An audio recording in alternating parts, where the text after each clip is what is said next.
Imamat 11-1-47,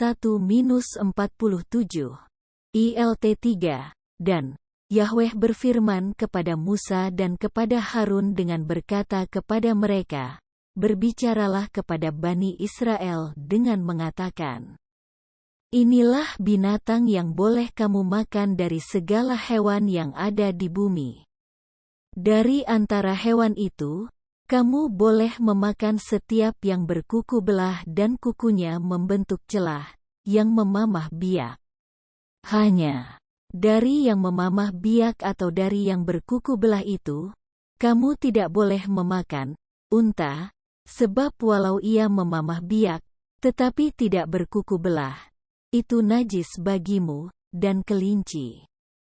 Sebab walau ia memamah biak, tetapi tidak berkuku belah, itu najis bagimu, dan kelinci hutan, sebab walau ia memamah biak, tetapi tidak berkuku belah, itu najis bagimu. Demikian juga babi, sebab walau ia berkuku belah, bahkan kukunya membentuk celah, tetapi hewan itu tidak memamah biak, itu najis bagimu. Dari daging hewan-hewan itu, kamu tidak boleh memakannya, dan terhadap bangkainya kamu tidak boleh menyentuhnya, mereka itu najis bagimu.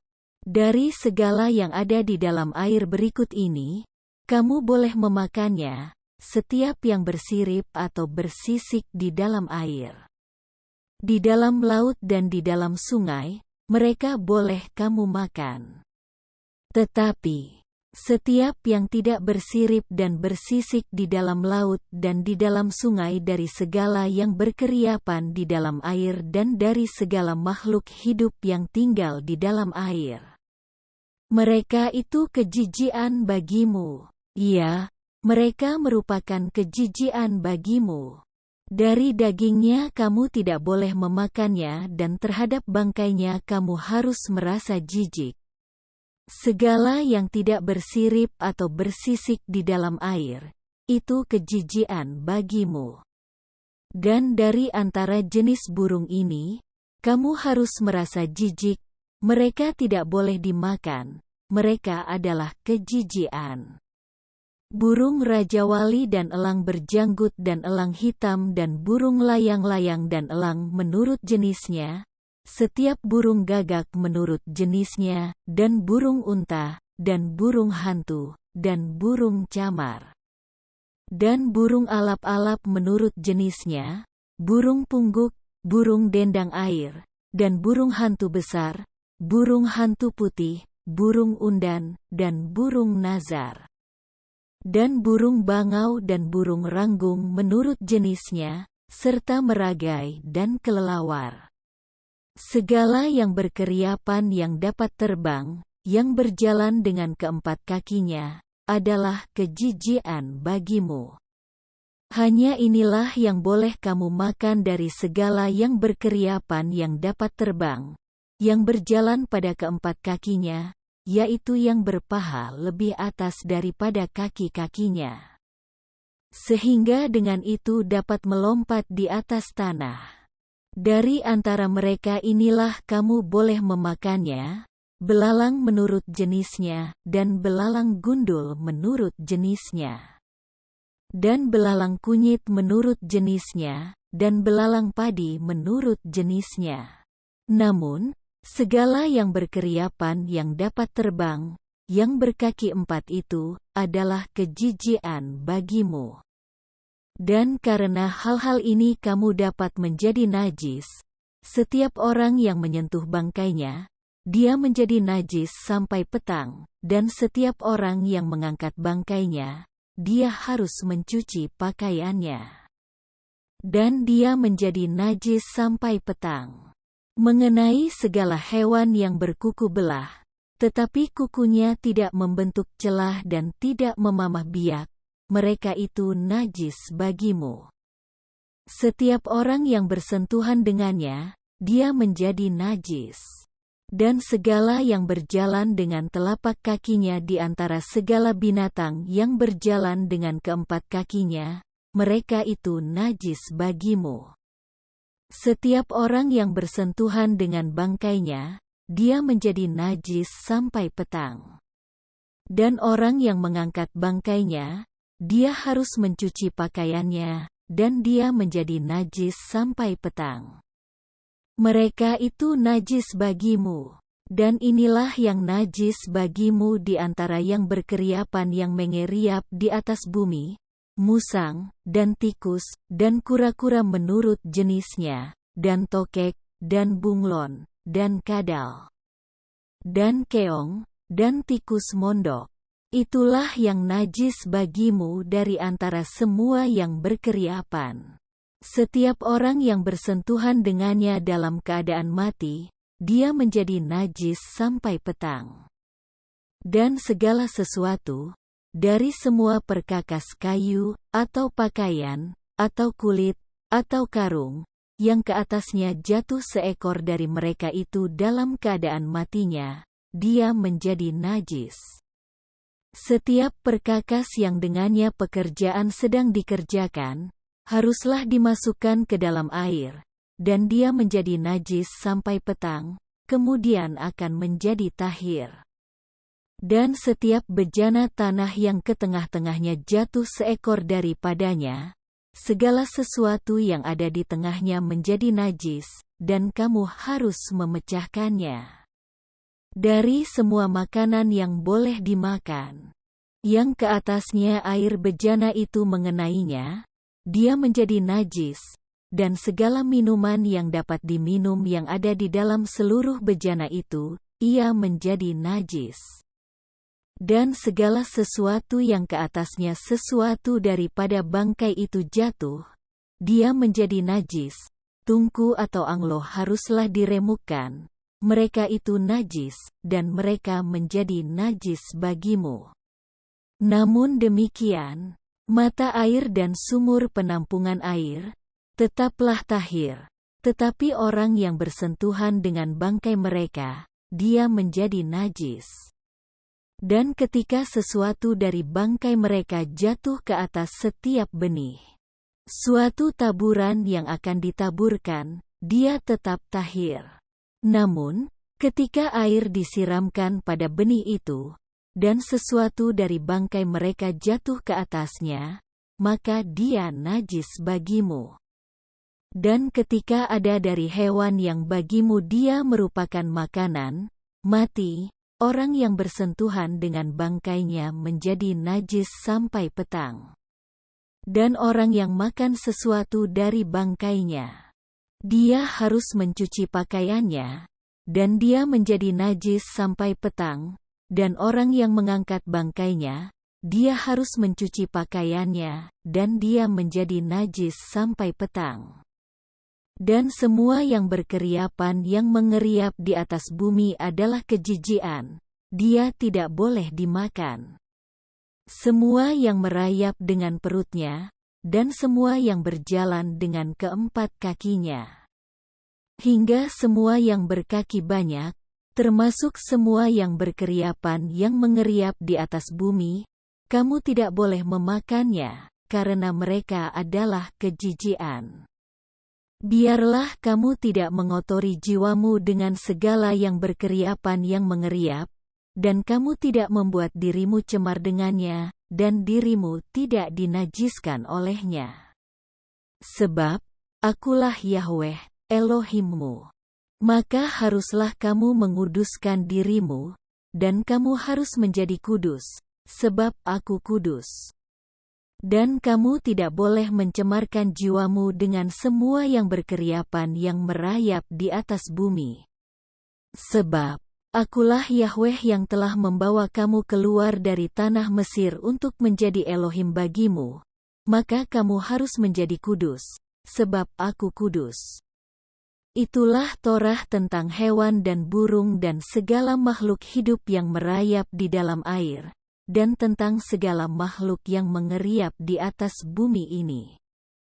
Untuk membedakan antara yang najis dengan yang tahir, dan antara yang hidup yang boleh dimakan dengan yang hidup yang tidak boleh dimakan.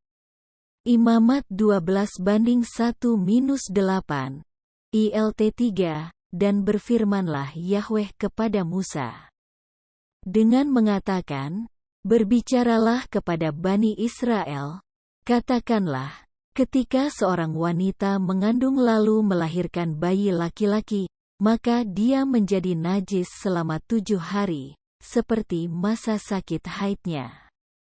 Dia menjadi najis, dan pada hari ke-8, kulit khatan anak itu haruslah disunat. Dan selama 33 hari dia harus tetap tinggal di dalam penahiran darah nifasnya. Dan dia tidak boleh bersentuhan dengan segala yang kudus, dan dia tidak boleh masuk ke tempat kudus sampai menjadi genap masa penahirannya. Dan apabila dia melahirkan bayi perempuan, maka dia menjadi najis selama 2 pekan, seperti masa haidnya, dan selama 66 hari dia harus tetap tinggal di dalam penahiran darah nifasnya. Dan apabila masa penahirannya untuk anak laki-laki atau anak perempuan menjadi genap, ia harus membawa seekor anak domba berumur 1 tahun sebagai persembahan bakaran, dan seekor anak burung merpati atau burung tekukur sebagai persembahan penghapus dosa ke pintu masuk kemah pertemuan, kepada seorang imam. Lalu imam itu harus mempersembahkannya ke hadapan Yahweh, dan mengadakan penebusan bagi bayinya. Maka dia menjadi tahir dari lelehan darahnya. Itulah Torah bagi yang melahirkan bayi laki-laki atau perempuan. Namun jika kemampuan tangannya tidak mencapai seekor kambing domba, maka dia dapat mengambil 2 ekor burung tekukur atau 2 ekor anak burung merpati. Yang seekor sebagai persembahan bakaran dan yang lain sebagai persembahan penghapus dosa, dan imam harus mengadakan penebusan baginya, sehingga dia menjadi tahir. Imamat 13:1-59, ILT 3, dan berfirmanlah Yahweh kepada Musa dan Harun, dengan mengatakan, ketika pada kulit tubuh manusia terdapat bengkak atau bintil atau bercak terang, dan hal itu dapat menjadi tanda penyakit kusta pada kulit tubuhnya, maka dia harus dibawa kepada Imam Harun atau kepada salah seorang dari anak-anaknya, para imam itu. Dan imam harus memeriksa tanda penyakit pada kulit tubuh itu. Ketika bulu pada tanda penyakit itu telah berubah putih dan rupa tanda penyakit itu lebih dalam daripada kulit tubuhnya, itu adalah tanda penyakit kusta, maka imam harus memeriksanya, dan dia harus menyatakan itu najis.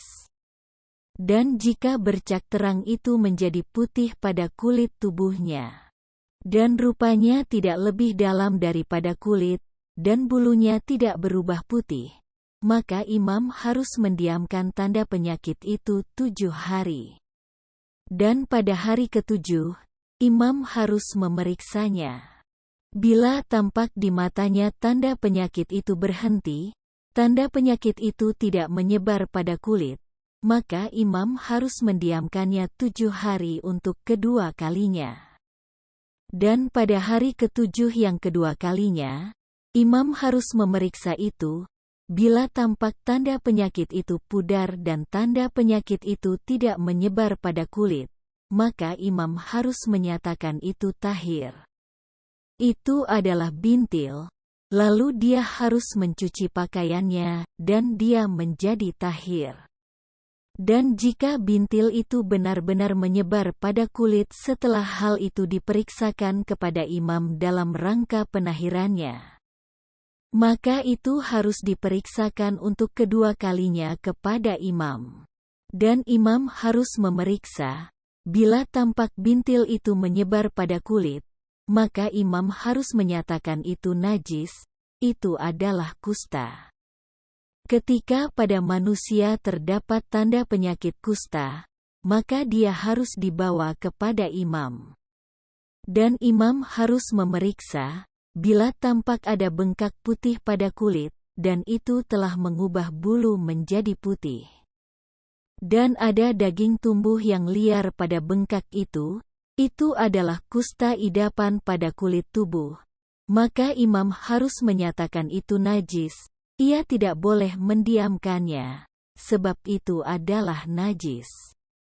Dan jika kusta itu benar-benar berkembang pada kulit, dan kusta itu menutupi seluruh kulit orang yang ada tanda penyakit itu, dari kepalanya bahkan sampai kakinya. Berdasarkan seluruh pandangan mata imam, maka imam harus memeriksa, bila tampak kusta itu telah menutupi seluruh tubuhnya, maka dia harus menyatakan tanda penyakit itu tahir. Itu seluruhnya telah berubah menjadi putih. Itu adalah tahir.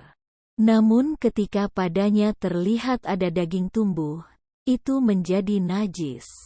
Dan imam harus memeriksa daging tumbuh itu. Dan dia harus menyatakan itu najis. Daging tumbuh itu adalah najis. Itu adalah kusta. Atau ketika daging tumbuh itu hilang kembali, dan berubah menjadi putih, maka dia harus datang kepada imam. Dan imam harus memeriksanya, bila tampak tanda penyakit itu telah berubah menjadi putih, maka imam harus menyatakan tanda penyakit itu tahir, itu adalah tahir. Dan ketika tubuh padanya ada bisul di kulitnya, dan itu telah menjadi sembuh, tetapi di tempat bisul itu ada bengkak putih atau bercak terang putih kemerah-merahan, maka itu harus diperiksakan kepada imam. Dan imam harus memeriksa, bila tampak rupanya lebih rendah daripada kulit dan bulunya telah berubah menjadi putih, maka imam harus menyatakan itu najis. Itu adalah tanda penyakit kusta. Itu telah berkembang di dalam bisul.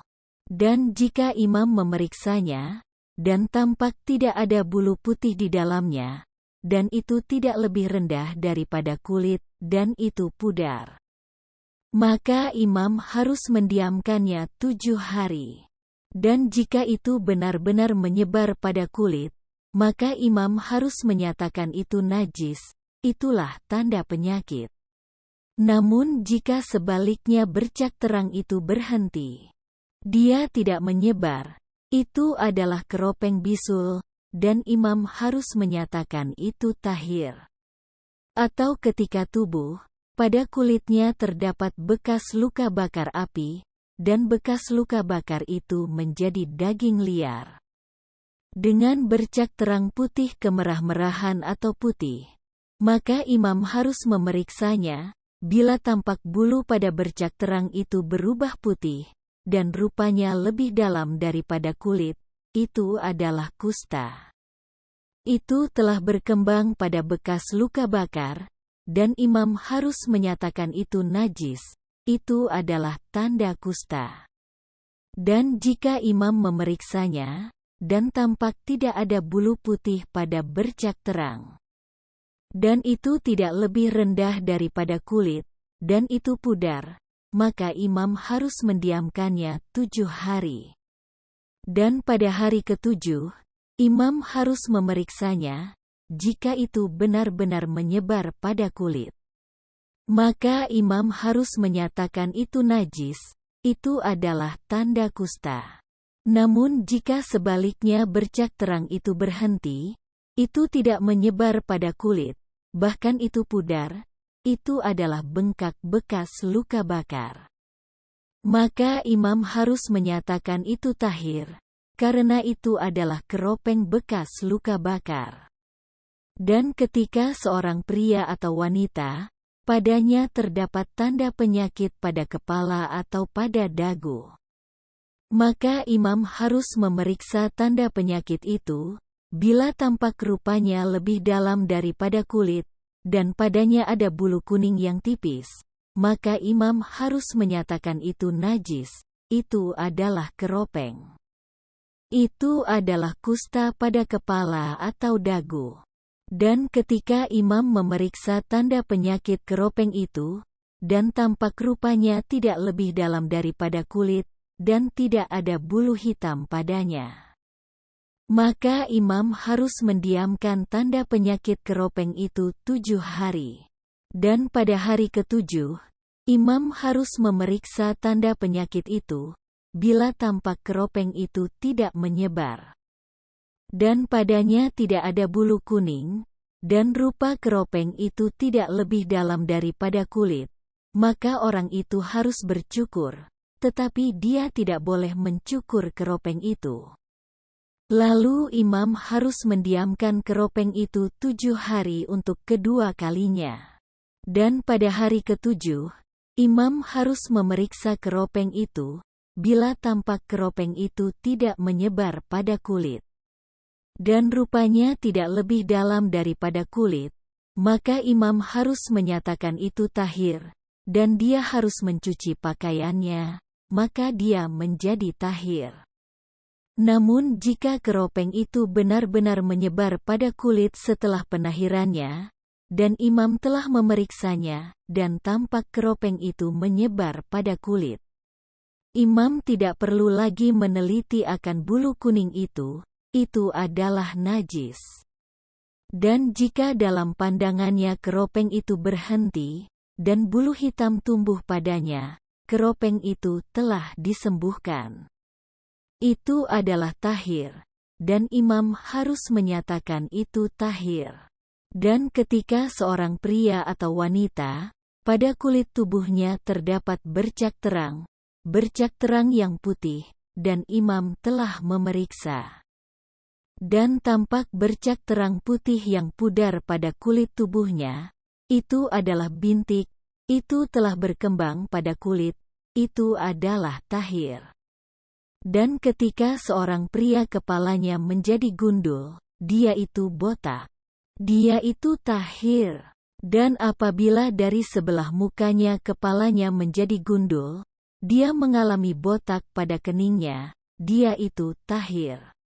Namun, apabila pada kepala yang botak itu atau pada kening yang botak terdapat tanda penyakit putih kemerahan, itulah kusta yang timbul pada kepalanya yang botak atau pada kening yang botak itu.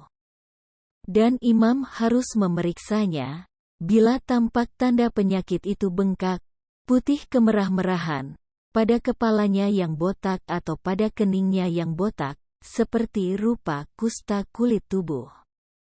Dia adalah orang yang terkena kusta, dia adalah najis.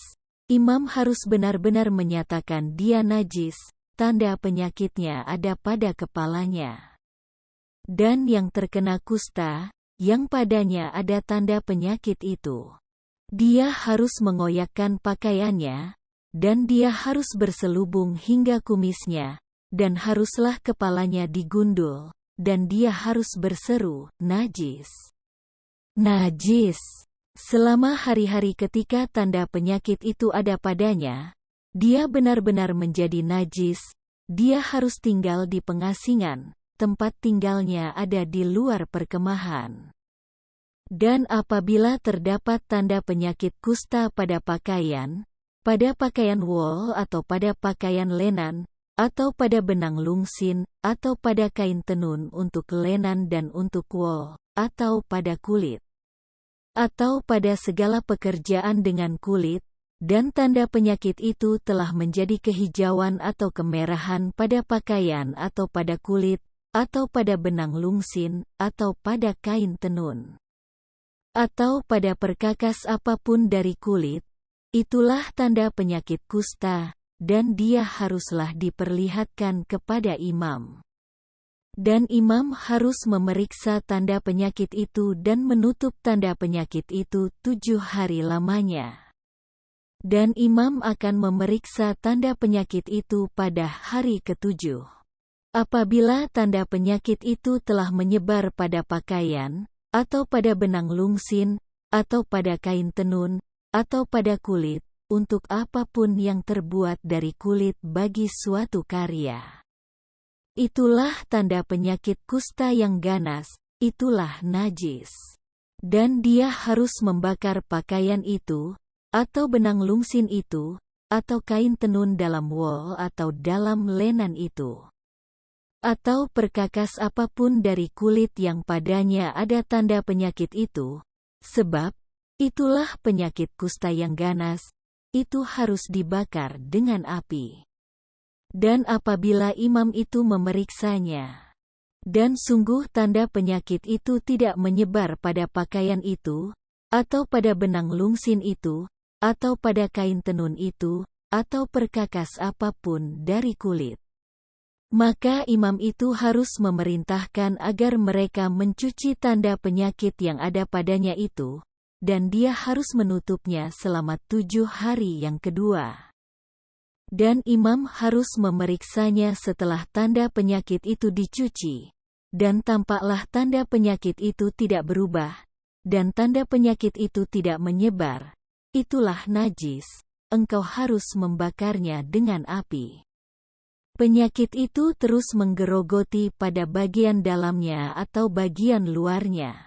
Dan apabila imam telah memeriksa, dan sungguh tanda penyakit itu telah memudar setelah dicuci, maka dia harus mengoyakkannya dari pakaian atau dari kulit, atau benang lungsin, atau kain tenun. Dan apabila tanda penyakit itu tetap terlihat pada pakaian atau pada benang lungsin, atau pada kain tenun, atau pada setiap perkakas yang dari kulit, itulah kusta yang menyebar, engkau harus membakarnya dengan api, yang padanya ada tanda penyakit itu. Dan baju itu atau benang lungsin itu, atau kain tenun itu, atau setiap perkakas yang dari kulit itu, yang telah engkau cuci manakala tanda penyakit itu telah menghilang dari barang-barang itu, lalu dicucinya untuk yang kedua kali, dan menjadi tahirlah itu. Inilah Torah tentang wabah kusta pada pakaian dari wol, atau kain lenan, atau benang lungsin, atau kain tenun, atau setiap perkakas dari kulit, untuk menahirkannya atau untuk menajiskannya. Imamat 13:1-59, ILT 3, dan berfirmanlah Yahweh kepada Musa dan Harun, dengan mengatakan, ketika pada kulit tubuh manusia terdapat bengkak atau bintil atau bercak terang, dan hal itu dapat menjadi tanda penyakit kusta pada kulit tubuhnya, maka dia harus dibawa kepada Imam Harun atau kepada salah seorang dari anak-anaknya, para imam itu, dan imam harus memeriksa tanda penyakit pada kulit tubuh itu. Ketika bulu pada tanda penyakit itu telah berubah putih dan rupa tanda penyakit itu lebih dalam daripada kulit tubuhnya, itu adalah tanda penyakit kusta, maka imam harus memeriksanya. Dan dia harus menyatakan itu najis.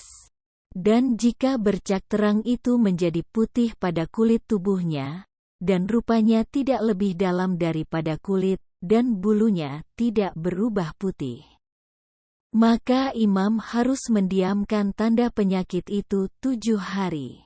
Dan pada hari ke-7, imam harus memeriksanya, bila tampak di matanya tanda penyakit itu berhenti, tanda penyakit itu tidak menyebar pada kulit, maka imam harus mendiamkannya 7 hari untuk kedua kalinya.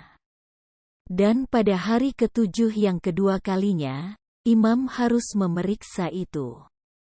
Bila tampak tanda penyakit itu pudar dan tanda penyakit itu tidak menyebar pada kulit, maka imam harus menyatakan itu tahir, itu adalah bintil. Lalu dia harus mencuci pakaiannya, dan dia menjadi tahir. Dan jika bintil itu benar-benar menyebar pada kulit setelah hal itu diperiksakan kepada imam dalam rangka penahirannya, maka itu harus diperiksakan untuk kedua kalinya kepada imam. Dan imam harus memeriksa, bila tampak bintil itu menyebar pada kulit, maka imam harus menyatakan itu najis, itu adalah kusta. Ketika pada manusia terdapat tanda penyakit kusta, maka dia harus dibawa kepada imam. Dan imam harus memeriksa, bila tampak ada bengkak putih pada kulit, dan itu telah mengubah bulu menjadi putih.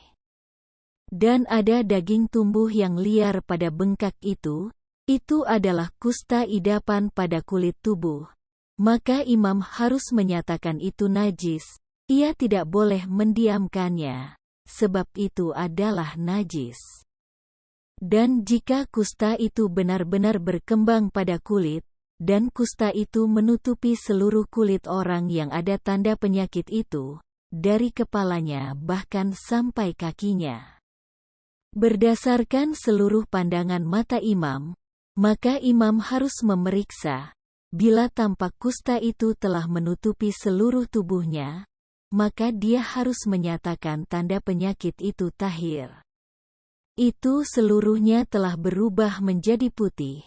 Itu adalah tahir. Namun ketika padanya terlihat ada daging tumbuh, itu menjadi najis. Dan imam harus memeriksa daging tumbuh itu. Dan dia harus menyatakan itu najis. Daging tumbuh itu adalah najis. Itu adalah kusta. Atau ketika daging tumbuh itu hilang kembali, dan berubah menjadi putih, maka dia harus datang kepada imam. Dan imam harus memeriksanya, bila tampak tanda penyakit itu telah berubah menjadi putih, maka imam harus menyatakan tanda penyakit itu tahir, itu adalah tahir. Dan ketika tubuh padanya ada bisul di kulitnya, dan itu telah menjadi sembuh, tetapi di tempat bisul itu ada bengkak putih atau bercak terang putih kemerah-merahan, maka itu harus diperiksakan kepada imam. Dan imam harus memeriksa, bila tampak rupanya lebih rendah daripada kulit dan bulunya telah berubah menjadi putih, maka imam harus menyatakan itu najis, itu adalah tanda penyakit kusta. Itu telah berkembang di dalam bisul. Dan jika imam memeriksanya, dan tampak tidak ada bulu putih di dalamnya, dan itu tidak lebih rendah daripada kulit, dan itu pudar, maka imam harus mendiamkannya 7 hari. Dan jika itu benar-benar menyebar pada kulit, maka imam harus menyatakan itu najis, itulah tanda penyakit. Namun jika sebaliknya bercak terang itu berhenti, dia tidak menyebar, itu adalah keropeng bisul, dan imam harus menyatakan itu tahir. Atau ketika tubuh, pada kulitnya terdapat bekas luka bakar api, dan bekas luka bakar itu menjadi daging liar. Dengan bercak terang putih kemerah-merahan atau putih, maka imam harus memeriksanya, bila tampak bulu pada bercak terang itu berubah putih, dan rupanya lebih dalam daripada kulit, itu adalah kusta. Itu telah berkembang pada bekas luka bakar, dan imam harus menyatakan itu najis, itu adalah tanda kusta.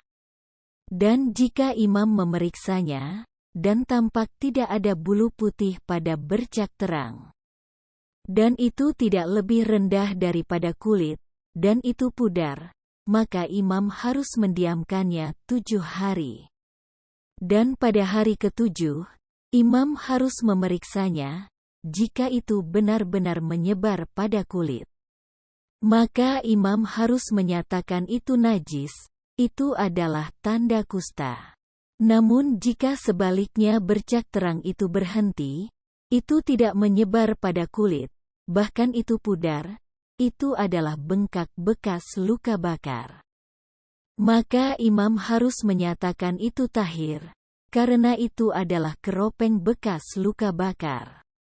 Dan ketika seorang pria atau wanita, padanya terdapat tanda penyakit pada kepala atau pada dagu, maka imam harus memeriksa tanda penyakit itu, bila tampak rupanya lebih dalam daripada kulit, dan padanya ada bulu kuning yang tipis, maka imam harus menyatakan itu najis, itu adalah keropeng. Itu adalah kusta pada kepala atau dagu.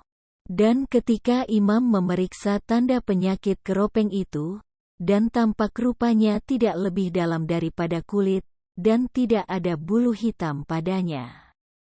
Maka imam harus mendiamkan tanda penyakit keropeng itu 7 hari. Dan pada hari ke-7, imam harus memeriksa tanda penyakit itu, bila tampak keropeng itu tidak menyebar, dan padanya tidak ada bulu kuning, dan rupa keropeng itu tidak lebih dalam daripada kulit, maka orang itu harus bercukur, tetapi dia tidak boleh mencukur keropeng itu. Lalu imam harus mendiamkan keropeng itu 7 hari untuk kedua kalinya. Dan pada hari ke-7, imam harus memeriksa keropeng itu, bila tampak keropeng itu tidak menyebar pada kulit, dan rupanya tidak lebih dalam daripada kulit, maka imam harus menyatakan itu tahir, dan dia harus mencuci pakaiannya, maka dia menjadi tahir. Namun jika keropeng itu benar-benar menyebar pada kulit setelah penahirannya, dan imam telah memeriksanya, dan tampak keropeng itu menyebar pada kulit, imam tidak perlu lagi meneliti akan bulu kuning itu adalah najis. Dan jika dalam pandangannya keropeng itu berhenti, dan bulu hitam tumbuh padanya, keropeng itu telah disembuhkan. Itu adalah tahir, dan imam harus menyatakan itu tahir. Dan ketika seorang pria atau wanita, pada kulit tubuhnya terdapat bercak terang yang putih, dan imam telah memeriksa, dan tampak bercak terang putih yang pudar pada kulit tubuhnya, itu adalah bintik, itu telah berkembang pada kulit, itu adalah tahir. Dan ketika seorang pria kepalanya menjadi gundul, dia itu botak, dia itu tahir. Dan apabila dari sebelah mukanya kepalanya menjadi gundul, dia mengalami botak pada keningnya, dia itu tahir. Namun, apabila pada kepala yang botak itu atau pada kening yang botak terdapat tanda penyakit putih kemerahan, itulah kusta yang timbul pada kepalanya yang botak atau pada kening yang botak itu. Dan imam harus memeriksanya, bila tampak tanda penyakit itu bengkak, putih kemerah-merahan, pada kepalanya yang botak atau pada keningnya yang botak, seperti rupa kusta kulit tubuh. Dia adalah orang yang terkena kusta, dia adalah najis. Imam harus benar-benar menyatakan dia najis, tanda penyakitnya ada pada kepalanya. Dan yang terkena kusta, yang padanya ada tanda penyakit itu, dia harus mengoyakkan pakaiannya, dan dia harus berselubung hingga kumisnya, dan haruslah kepalanya digundul, dan dia harus berseru, najis. Najis. Selama hari-hari ketika tanda penyakit itu ada padanya, dia benar-benar menjadi najis, dia harus tinggal di pengasingan, tempat tinggalnya ada di luar perkemahan. Dan apabila terdapat tanda penyakit kusta pada pakaian wol atau pada pakaian lenan, atau pada benang lungsin, atau pada kain tenun untuk lenan dan untuk wol, atau pada kulit, atau pada segala pekerjaan dengan kulit, dan tanda penyakit itu telah menjadi kehijauan atau kemerahan pada pakaian atau pada kulit, atau pada benang lungsin, atau pada kain tenun, atau pada perkakas apapun dari kulit, itulah tanda penyakit kusta, dan dia haruslah diperlihatkan kepada imam. Dan imam harus memeriksa tanda penyakit itu dan menutup tanda penyakit itu 7 hari lamanya. Dan imam akan memeriksa tanda penyakit itu pada hari ke-7. Apabila tanda penyakit itu telah menyebar pada pakaian, atau pada benang lungsin, atau pada kain tenun, atau pada kulit, untuk apapun yang terbuat dari kulit bagi suatu karya, itulah tanda penyakit kusta yang ganas, itulah najis. Dan dia harus membakar pakaian itu, atau benang lungsin itu, atau kain tenun dalam wol atau dalam lenan itu. atau perkakas apapun dari kulit yang padanya ada tanda penyakit itu, sebab itulah penyakit kusta yang ganas, itu harus dibakar dengan api. Dan apabila imam itu memeriksanya, dan sungguh tanda penyakit itu tidak menyebar pada pakaian itu, atau pada benang lungsin itu, atau pada kain tenun itu, atau perkakas apapun dari kulit, maka imam itu harus memerintahkan agar mereka mencuci tanda penyakit yang ada padanya itu, dan dia harus menutupnya selama 7 hari yang kedua. Dan imam harus memeriksanya setelah tanda penyakit itu dicuci, dan tampaklah tanda penyakit itu tidak berubah, dan tanda penyakit itu tidak menyebar, itulah najis, engkau harus membakarnya dengan api. Penyakit itu terus menggerogoti pada bagian dalamnya atau bagian luarnya. Dan apabila imam telah memeriksa, dan sungguh tanda penyakit itu telah memudar setelah dicuci, maka dia harus mengoyakkannya dari pakaian atau dari kulit, atau benang lungsin, atau kain tenun. Dan apabila tanda penyakit itu tetap terlihat pada pakaian atau pada benang lungsin, atau pada kain tenun, atau pada setiap perkakas yang dari kulit, itulah kusta yang menyebar, engkau harus membakarnya dengan api, yang padanya ada tanda penyakit itu. Dan baju itu atau benang lungsin itu, atau kain tenun itu, atau setiap perkakas yang dari kulit itu, yang telah engkau cuci manakala tanda penyakit itu telah menghilang dari barang-barang itu, lalu dicucinya untuk yang kedua kali, dan menjadi tahirlah itu. Inilah Torah tentang wabah kusta pada pakaian dari wol, atau kain lenan, atau benang lungsin, atau kain tenun, atau setiap perkakas dari kulit, untuk menahirkannya atau untuk menajiskannya. Imamat 14:1-57, ILT 3, dan berfirmanlah Yahweh kepada Musa, dengan mengatakan, inilah Torah bagi yang menderita kusta. Pada hari penahirannya, dia harus dibawa kepada imam, dan imam harus keluar ke arah bagian luar dari perkemahan, dan imam memeriksanya. Dan sungguh tanda penyakit kusta itu sudah disembuhkan dari yang menderita kusta itu. Lalu imam harus memerintahkan, dan dia harus membawa 2 ekor burung yang hidup dan tahir, kayu aras, dan kain kirmizi, dan hisop untuk penahiran dirinya sendiri. Dan imam harus memerintahkan, dan dia harus menyembelih seekor burung itu di atas bejana tanah liat di atas air mengalir. Dia harus mengambil burung yang masih hidup, dan kayu aras, dan kain kirmizi, dan hisop.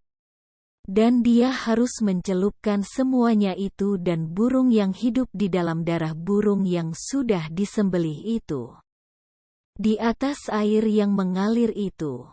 Dan dia harus memercikkannya ke atas orang yang menahirkan dirinya sendiri dari kusta itu sebanyak 7 kali, dan menyatakannya tahir.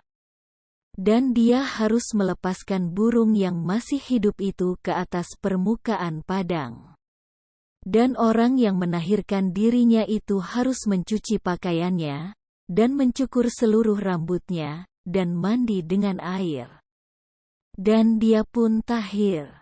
Dan setelah itu, dia harus masuk ke dalam perkemahan, dan tinggal di bagian luar kemah itu selama 7 hari. Dan terjadilah pada hari ke-7, dia harus mencukur seluruh rambutnya di kepalanya, dan janggutnya, dan alis matanya, dan seluruh bulunya. Dia harus mencukurnya, lalu mencuci pakaiannya, dan memandikan tubuhnya dengan air. Dan dia pun tahir. Dan pada hari yang ke-8, dia harus mengambil 2 ekor anak domba jantan yang sempurna, dan seekor anak domba betina berumur setahun, yang sempurna. dan 3/10 bagian tepung halus persembahan sajian, yang diadon dengan minyak, serta 1 log minyak.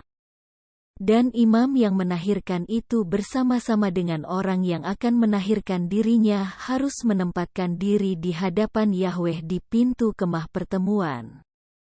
Dan imam harus mengambil seekor anak domba jantan itu dan mempersembahkannya sebagai persembahan penebus salah, dan 1 log minyak itu. Dan dia harus mengayun-ayunkannya. Suatu persembahan ayunan di hadapan Yahweh.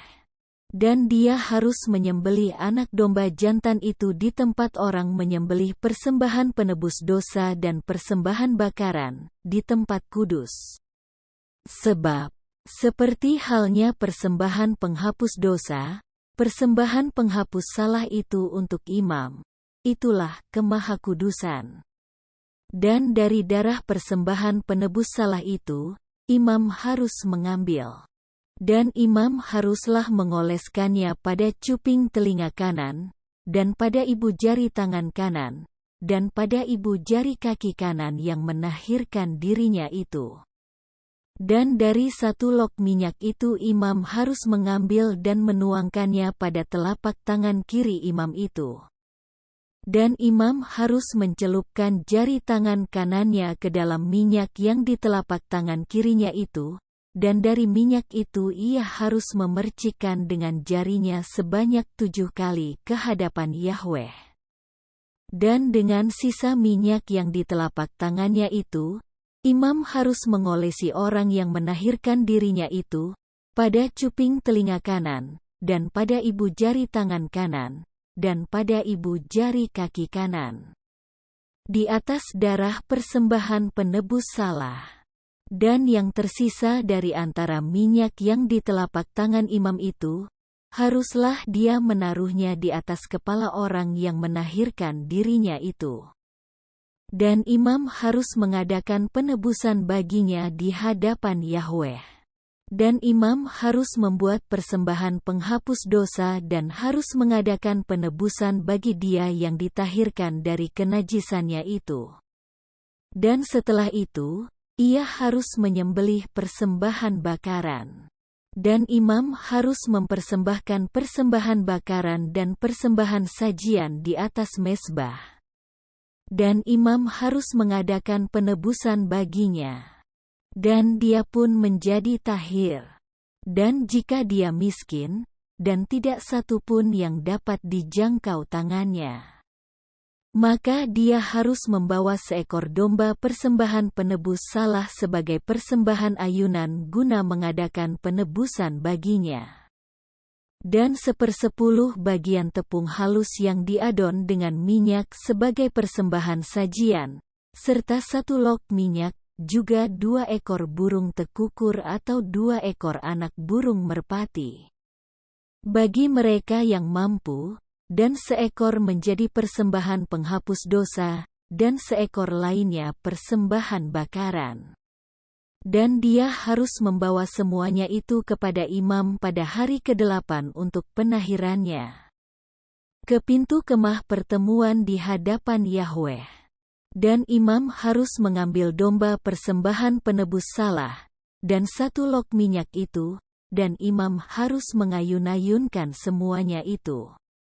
Suatu persembahan ayunan di hadapan Yahweh. Dan dia harus menyembelih seekor domba persembahan penebus salah.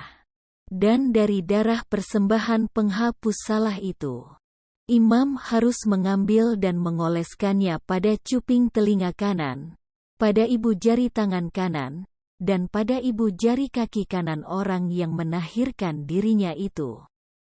Dan dari minyak itu, imam harus menuangkannya pada telapak tangan kiri imam itu. Dan dari minyak yang di telapak tangan kirinya itu, imam harus memercikkannya dengan jari tangan kanannya sebanyak 7 kali ke hadapan Yahweh.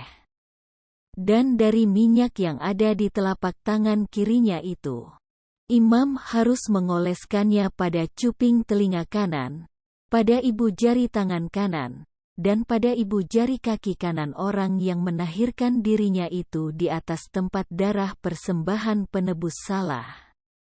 Dan yang tersisa dari antara minyak yang di telapak tangan imam itu, ia harus menaruhnya di atas kepala orang yang menahirkan dirinya itu, untuk mengadakan penebusan baginya di hadapan Yahweh. Dan dia harus mengolah seekor dari burung tekukur atau dari anak burung merpati, dari apa yang dapat tangannya jangkau, dengan apa yang dapat tangannya jangkau. Yang seekor persembahan penghapus dosa dan yang lain persembahan bakaran di samping persembahan sajian, dan imam harus mengadakan penebusan bagi yang menahirkan dirinya di hadapan Yahweh. Inilah Torah bagi yang berpenyakit kusta, yang tangannya tidak dapat mencukupi untuk persembahan penahirannya. Dan berfirmanlah Yahweh kepada Musa dan kepada Harun, dengan mengatakan, "Jika kamu masuk ke tanah Kanaan yang akan kuberikan kepadamu sebagai harta milik, dan aku mendatangkan penyakit kusta di rumah di negeri milikmu, maka dia yang memiliki rumah itu harus datang dan menyatakan kepada imam, dengan mengatakan, di dalam rumah, tampak kepadaku seperti ada suatu tanda penyakit. Dan imam harus memerintahkan agar mereka mengosongkan rumah itu pada saat sebelum imam datang untuk memeriksa tanda penyakit kusta itu, agar setiap yang ada di dalam rumah itu tidak menjadi najis. Dan sesudah itu, imam datang untuk memeriksa rumah itu. Dan dia harus memeriksa tanda penyakit itu, dan perhatikanlah, tanda penyakit pada dinding rumah itu, lekukan-lekukan kehijauan atau kemerahan. Dan kelihatannya lebih dalam daripada dinding rumah itu, maka imam harus keluar dari rumah itu menuju pintu rumah itu dan menutup rumah itu 7 hari lamanya. Dan pada hari ke-7, imam harus datang kembali untuk memeriksa, dan sungguh tanda penyakit itu telah menyebar pada dinding rumah itu. Maka imam harus memerintahkan dan mereka harus mencungkil batu-batu yang padanya terdapat tanda penyakit itu, dan membuangnya ke arah tempat yang najis, keluar dari kota itu. Dan dia harus mengikisnya dari sekeliling rumah itu, dan menuangkan debu yang mereka kikis, ke arah tempat yang najis, keluar dari kota itu. Dan mereka harus mengambil batu-batu yang lain dan memasangnya ke dalam tempat bekas batu itu, dan dia harus mengambil tanah liat lain, dan dia melapisi rumah itu. Dan apabila tanda penyakit itu muncul lagi dan menyebar di dalam rumah itu, setelah dia mencungkil batu-batunya, dan setelah dia mengikis rumahnya, maka imam harus masuk dan memeriksa. Dan sungguh tanda penyakit itu telah menyebar dalam rumah. Itulah kusta yang ganas dalam rumah, maka rumah itu najis. Dan dia harus merobohkan rumah itu, batu, dan kayu, dan seluruh tanah liat dari rumah itu, dan membawa ke tempat yang najis, keluar dari kota itu. Dan yang masuk ke dalam rumah itu selama dia menutupnya, menjadi najis sampai petang. Dan yang tidur di dalam rumah itu haruslah mencuci pakaiannya, dan yang makan di dalam rumah itu haruslah mencuci pakaiannya. Dan apabila imam sungguh-sungguh masuk dan memeriksa, dan sungguh tanda penyakit itu tidak menyebar di dalam rumah itu setelah rumah itu dilapisi, maka imam harus menyatakan rumah itu tahir, sebab tanda penyakit itu telah disembuhkan. Dan dia membawa 2 ekor burung, kayu aras, kain kirmizi, dan hisop, untuk penahiran rumahnya. Dan dia harus menyembelih seekor burung di atas bejana tanah liat, di atas air mengalir. Dan dia harus mengambil kayu aras, dan hisop, dan kain kirmizi, dan burung yang masih hidup itu, lalu mencelupkannya ke dalam darah burung yang sudah disembelih dan ke dalam air yang mengalir. Kemudian dia harus memercikkan ke rumah itu 7 kali. Dan dia harus menahirkan rumah itu dengan darah burung itu, dan dengan air yang mengalir, dan dengan burung yang masih hidup, dan dengan kayu aras, dan dengan hisop, dan dengan kain kirmizi. Dan dia harus melepaskan burung yang masih hidup itu ke arah luar kota itu, ke permukaan padang terbuka. Dan dia harus mengadakan penebusan bagi rumah itu, dan rumah itu pun tahirlah. Inilah Torah untuk setiap penyakit kusta, dan untuk setiap keropeng, dan kusta pada pakaian dan pada rumah, dan pada pembengkakan, dan pada bisul, dan pada bercak terang, untuk mengajarkan tentang masa najis dan masa tahir. Inilah Torah tentang kusta.